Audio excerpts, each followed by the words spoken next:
ಶರಣರಲ್ಲಿ ಅಗಾಧವಾದ ಜ್ಞಾನವನ್ನು ಹೊಂದಿದ್ದ ಚನ್ನಬಸವಣ್ಣನವರ ಕುರಿತು ಅಲ್ಲಮಪ್ರಭು ಅವರು ಹೀಗೆ ಹೇಳ್ತಾರೆ, ಹಿರಿಯರಾದಡೇನು ಕಿರಿಯರಾದಡೇನು,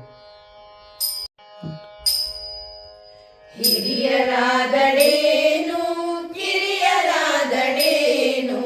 ಹಿರಿಯರಾದಡೇನು ಕಿರಿಯರಾದಡೇನು, ಅರಿವಿಂಗೆ ಹಿರಿದು ಕಿರಿದು ಉಂಟೆ ಅಯ್ಯ, ಅರಿವಿಂಗೆ ಹಿರಿದು ಕಿರಿದು ಉಂಟೆ ಅಯ್ಯ, ಹಿರಿಯರಾದಡೇನು ಕಿರಿಯರಾದಡೇನು, ಹಿರಿಯರಾದಡೇನು ಕಿರಿಯರಾದಡೇನು, ಆದಿ ಅನಾದಿ ಇಲ್ಲದಂದು, ಆದಿ ಅನಾದಿ ಇಲ್ಲದಂದು, ಅಜಾಂಡ ಬ್ರಹ್ಮಾಂಡ ಕೋಟಿಗಳು, ಅಜಾಂಡ ಬ್ರಹ್ಮಾಂಡ ಕೋಟಿಗಳು,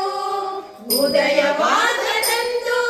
ಗುಹೇಶ್ವರ ಲಿಂಗದಲ್ಲಿ, ಉದಯವಾಗದಂದು ಗುಹೇಶ್ವರ ಲಿಂಗದಲ್ಲಿ, ನೀನೊಬ್ಬನೇ ಮಹಾಜ್ಞಾನಿ ಎಂಬುದು ಕಣ ಬಂದಿತ್ತು, ನೀನೊಬ್ಬನೇ ಮಹಾಜ್ಞಾನಿ ಎಂಬುದು ಕಣ ಬಂದಿತ್ತು, ಚನ್ನಬಸವಣ್ಣ ಚನ್ನಬಸವಣ್ಣ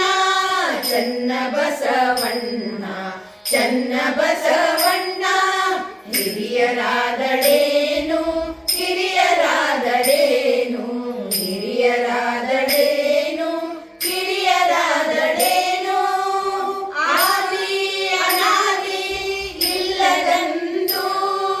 ಅಜಾಂಡ ಬ್ರಹ್ಮಾಂಡ ಕೋಟಿಗಳು, ಉದಯವಾಗದಂದು ಗುಹೇಶ್ವರ ಲಿಂಗದಲ್ಲಿ, ನೀನೊಬ್ಬನೇ ಮಹಾಜ್ಞಾನಿ ಎಂಬುದು ಕಣ ಬಂದಿತ್ತು, ಚನ್ನಬಸವಣ್ಣ